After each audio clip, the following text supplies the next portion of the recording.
आमा नमस्कार। नमस्कार बाबु। आराम हुनुहुन्छ? ठिकै छ। हजुरको नाम चाहिँ के अरे? पुष्पा पोखरेल होइन आमा? पुष्पा पोखरेल। अनि हजुर कति वर्षको हुनुभयो? म 60 की। 60 वर्षको। तपाईँले एउटा मिठो गीत गाउनुहुन्छ अरे भन्ने सुनेर म चाहिँ यहाँ तपाईँलाई खोज्दै खोज्दै आएको। यो भिडियो हेरेर बस्नुहुने सम्पूर्ण दर्शकहरूको लागि एउटा मिठो गीत चाहिँ तपाईँहरूले पहिला गाउने, तपाईँले आफूले गाउँदै आएको गीत गाएर सुनाइदिनु न ल। के गाउँ अहिले छोरा? जे गाउन मन लाग्छ तपाईँले जे गाउनुहुन्थ्यो त्यही गीत गाइदिनु नि त ल। बारीक आरीमाले रुँदै हिँड्नी, बनायो करिमाले गाईको थरीमा,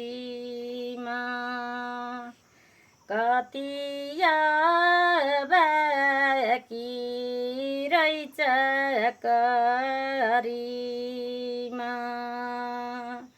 कति बाँकी रहेछ करीमा,